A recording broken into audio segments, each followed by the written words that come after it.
gue akan kasih contoh bisnis ya. Misalnya ada bisnis media ya. Oke. Bisnis media ini bisa ngasilin per tahun 56 miliar. Balik lagi, kalau kalian pikiran orang miskin, kalian yang mikir, oh udah enak nih hidupnya, 56 miliar ditarik ke pribadi, ya kan, dividenin aja, kena pajak dividen, ya, lalu udah hidup sangat mewah. Tapi orang kaya yang berhasil membuat mesin media yang menghasilkan 56 miliar setahun, yang dia lakukan, dia mau ngapain? Dia mau cari event likuidasi.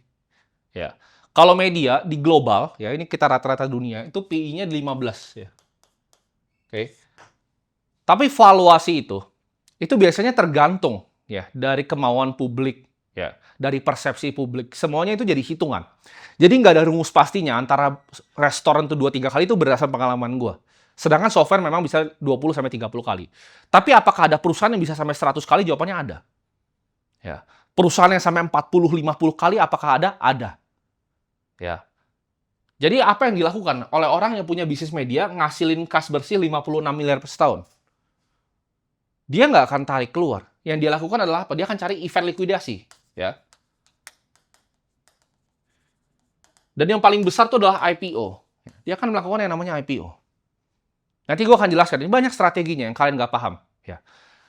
Ketika dia dapat 56 miliar, dia akan IPO-in. Misalnya dia mau IPO di harga 1,7 sampai 2,1 triliun. Ya, itu sekitar 30 kali lebih ya PI-nya.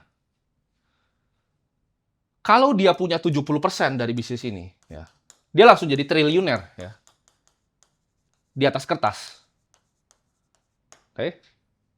Apakah sah melakukan seperti ini? Sah saja, dan semua di dunia melakukan ini. Ya. Nah, ketika udah begini, gimana caranya kan pertanyaannya cariin kertasnya? Ya, itu nanti gue akan bahas. Coba kalian tahu nggak ini bisnis apa? Ini bisnisnya Raffi Ahmad, ini Rans. Oke. Orang kaya itu mainnya begini. Mereka build equity.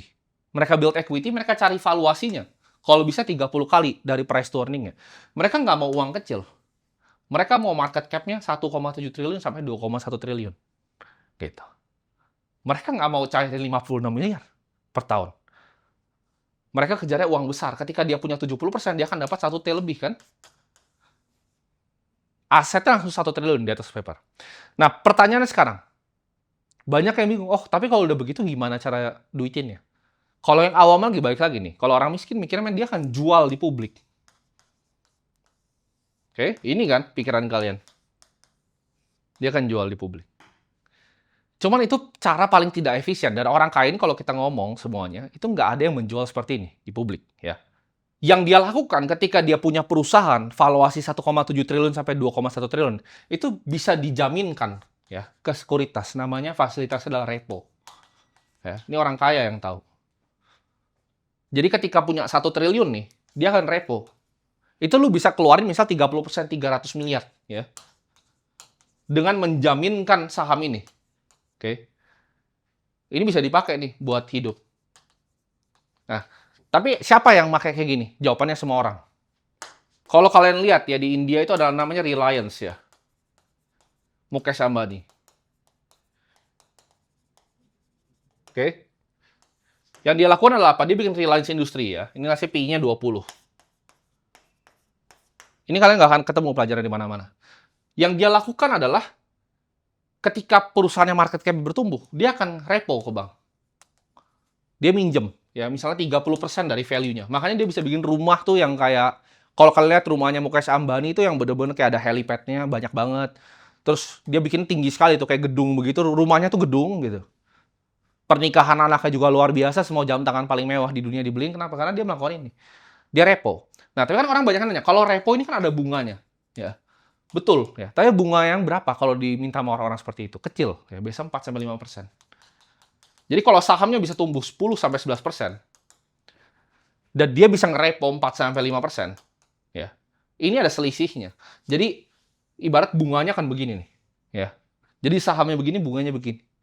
Ini bisa dilanjutin sampai dia mati. Dia nggak usah pernah bayar bunganya.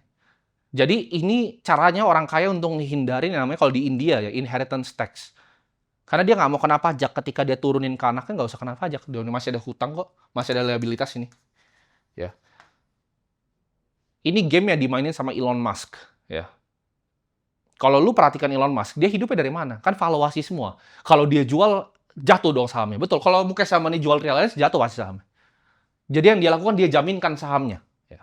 Cari bank di Swiss, siapa yang mau nih? UBS, Credit Suisse mau? Ya udah. Jadi cara orang kaya itu mereka build equity.